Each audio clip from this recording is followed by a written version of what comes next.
الحمد للہ الذی ابدع الافلاک والارضین والصلاة والسلام علی من کان نبیا وآدم بین الماء والتین وعلی آلہ واصحابہ اجمعین اما بعد فاعوذ باللہ من الشیطان الرجیم بسم اللہ الرحمن الرحیم۔ آج ہم انشاءاللہ عز و جل معرفت التجوید سے صفت ممیزہ کے تعلق سے پڑھیں گے، نیز را کو کب پر پڑھنا ہے اور کب باریک پڑھنا ہے، انشاءاللہ عز و جل اسے بھی پڑھیں گے۔ صفت ممیزہ جو ہے یہ صفت لازمہ کی قسم ہے۔ صفت لازمہ کی تمایز کے اعتبار سے دو قسمیں بنتی ہیں، نمبر ایک صفت ممیزہ، نمبر دو صفت غیر ممیزہ۔ کتاب میں صرف صفت ممیزہ مذکور ہے۔ صفت ممیزہ یعنی جس صفت کے ذریعے سے ایک حرف دوسرے حرف سے ممتاز ہو سکے، ٹھیک ہے نا۔ تمایز یعنی تمیز کرنے کے اعتبار سے، الگ کرنے کے اعتبار سے صفت لازمہ کی جو قسم بنتی ہے، کون سی صفت حرف کو دوسرے سے ممتاز کرتی ہے اور کون سی نہیں، اس اعتبار سے صفت لازمہ کی دو قسم بنتی ہے، ایک ہے صفت ممیزہ اور ایک ہے صفت غیر ممیزہ۔ دیکھیں کتاب میں دیکھیں فائدہ میں مصنف صفت ممیزہ کسے کہتے ہیں اسے بیان کر رہے ہیں۔ فائدہ: جو حرف ایک دوسرے کے مشابہ ہیں وہ کسی نہ کسی صفت سے ضرور پہچانے جائیں گے۔ ایسی صفت کو یعنی جس صفت سے حرف پہچانے جائیں اسے صفت ممیزہ کہتے ہیں۔ پس صاد، طا، ظا اور قاف میں صفت ممیزہ پر ہے، یعنی انہیں پر پڑھنا یہ ان میں صفت ممیزہ ہے۔ انہیں پر پڑھنا دوسرے حروف سے انہیں ممتاز کرتا ہے، تو پر پڑھنا ان میں کیا ہے؟ صفت ممیزہ ہے۔ اور سا، زال میں نرمی والی صفت ممیزہ ہے۔ سا اور زال کو نرمی سے ادا کرنا دوسرے حروف سے انہیں ممتاز کرتا ہے، انہیں الگ کرتا ہے، اس لیے نرمی والی صفت جو ان میں ہے یہ صفت ممیزہ ہے۔ اور ضاد کے ادا کرتے وقت آواز مخرج میں کسی قدر دراز ہوتی ہے، یہ صفت ضا میں نہیں، یعنی ضاد کو ضا سے مشابہت حاصل ہے، دونوں ایک دوسرے کے مشابہ ہیں، لیکن ضاد میں آواز کچھ دراز ہوتی ہے، مخرج میں آواز کچھ دیر تک دراز ہوتی ہے، تو یہ صفت ضا میں نہیں۔ اس صفت کی وجہ سے ضاد ضا سے ممتاز ہوتا ہے، تو معلوم ہوا کہ ضاد کو ادا کرتے وقت اس کے مخرج میں آواز کا دراز ہونا یہ ضاد میں صفت ممیزہ ہے۔ اب یہاں سے را کو کب پر پڑھنا ہے کب باریک پڑھنا ہے اسے بیان کر رہے ہیں۔ نمبر 6، را پر زبر یا پیش ہو تو ہمیشہ پر ہوگی۔ را پر زبر ہو یا پیش ہو تو را کو ہمیشہ پر پڑھیں گے، موٹا پڑھیں گے۔ مثال کے طور پر جیسے رحمتن، تو دیکھیں رحمتن میں را پر زبر ہے، اس لیے رحمتن پڑھنا ہے، رحمتن نہیں، ٹھیک ہے نا، را کو پر پڑھنا ہے۔ اس طرح رزقو وغیرہ، رزقو میں را پر پیش ہے اس لیے اسے پر پڑھنا ہے۔ لیکن اگر را پر زیر ہو تو را کو پر پڑھنا ہے یا باریک پڑھنا ہے مصنف نے بیان نہیں کیا، تو اس کا قاعدہ یہ ہے کہ را پر اگر زیر ہو تو را کو باریک پڑھنا ہے، ٹھیک ہے، را پر اگر زیر ہو تو را کو باریک پڑھنا ہے، جیسے رضوانن۔ نمبر 7، را ساکن سے پہلے زبر یا پیش ہو را پر ہوگی۔ اس سے پہلے یعنی نمبر 6 میں مصنف نے بیان کیا کہ را پر اگر زبر یا پیش ہو تو را پر ہوگی۔ اب بیان کر رہے ہیں کہ را پر زبر یا پیش نہ ہو، را ساکن ہو، لیکن اس سے پہلے والے حرف پر زبر یا پیش ہو تو را پر ہوگی، یعنی را کو پر پڑھیں گے۔ جیسے برقن، دیکھیں برقن میں را ساکن ہے، را پر کوئی حرکت نہیں ہے، لیکن اس سے پہلے با پر زبر ہے، اس لیے را کو پر پڑھیں گے، برقن۔ اس طرح یرزقون میں بھی را ساکن ہے، اس سے پہلے یا ہے، اس لیے اس را کو پر پڑھیں گے، ٹھیک ہے۔ را ساکن سے پہلے یا پر پیش ہے اس لیے اسے پر پڑھیں گے۔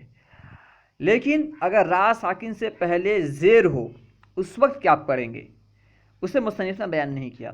تو را ساکن سے پہلے اگر زیر اصلی ہو، زیر جو بھی ہوتی ہے نا، تو دو طرح کی، ایک تو ہے ایک ہے اصلی، ایک ہے عارضی. اگر عارضی نہ ہو، اصلی ہو، ٹھیک ہے، اور اس کلمے میں کوئی حرف پر نہ ہو، کوئی ایسا حرف نہ ہو جسے پر پڑھا جاتا ہو، تو را کو باریک پڑھیں گے. را سے پہلے زیر اصلی ہو اور اس کلمے میں کوئی پر حرف نہ ہو تو را کو باریک پڑھیں گے. ٹھیک ہے.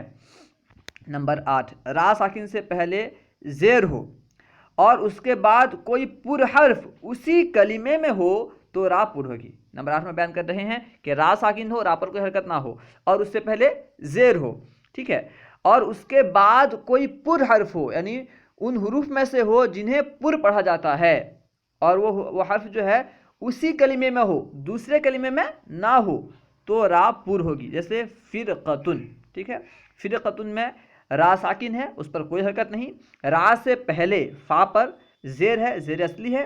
اس کے بعد جو قاف ہے یہ ان حروف میں سے ہے جنہیں پر پڑھا جاتا ہے، یعنی قاف یہ حرف پر ہے، اسی وجہ سے را کو پر پڑھیں گے. ٹھیک ہے، فرقتن. لیکن فرقن میں پر اور باریک دونوں جائز ہے.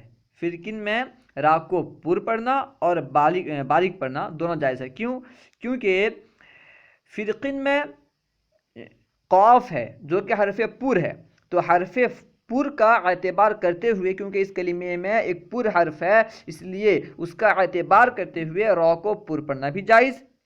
اور کیونکہ را دو کسرہ کے درمیان واقع ہے، اس لیے را کو باریک پڑھنا بھی جائز اور درست. ٹھیک ہے. تو لیکن اگر را ساکن سے پہلے زیر ہو اور اس کے بعد اسی کلمے میں پر حرف نہ ہو بلکہ دوسرے کلمے میں پر حرف ہو، ٹھیک ہے، اگر اسی کلمے میں پر حرف ہو تو اسے پر پڑھیں گے. لیکن اگر اس کلمے میں پر حرف نہ ہو بلکہ دوسرے کلمے میں پر حرف ہو تو را کو پر نہیں پڑھیں گے بلکہ باریک پڑھیں گے. ٹھیک ہے نا. دیکھیں حاشیے میں، دیکھیں حاشیے میں اسی کو بیان کریں گے. دیکھیں حاشیہ نمبر 5 میں دیکھیں، اگر دوسرے کلمے میں ہو تو را باریک ہوگی. جیسے انذر قومک، انذر قومک، ٹھیک ہے نا. تو یہاں پہ انذر ایک کلمہ ہے اور قومک یہ دوسرا کلمہ ہے. ٹھیک ہے. کیونکہ را ساکن سے پہلے زیر ہے اور اس کے بعد جو قاف پر حرف ہے وہ اس کلمے میں نہیں ہے، دوسرے کلمے میں ہے، اس لیے را کو باریک پڑھیں گے انذر. ٹھیک ہے، انذر قومک.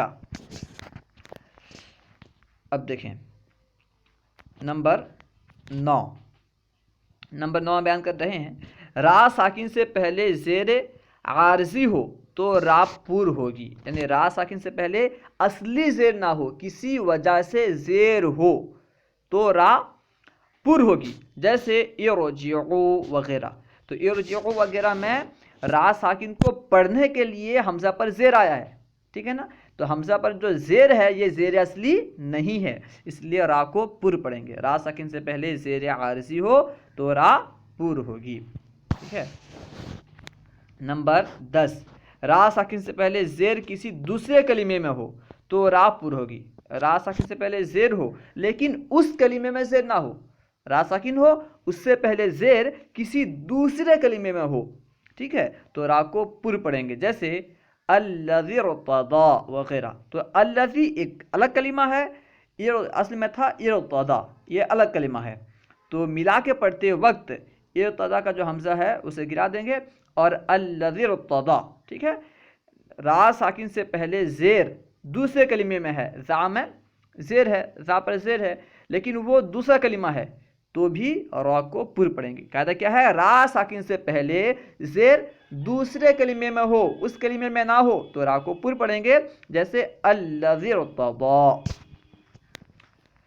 اب دیکھیں آگے نمبر 11، را مشدد پر زبر یا پیش ہو تو را پر ہوگی. را مشدد یعنی اگر را پر تشدید ہو، تشدید والے را پر اگر زبر یا پیش ہو، زبر ہو یا پیش ہو، دونوں صورتوں میں را پر ہوگی. جیسے وَلَكِنَّ الْبِرَّ. ٹھیک ہے نا.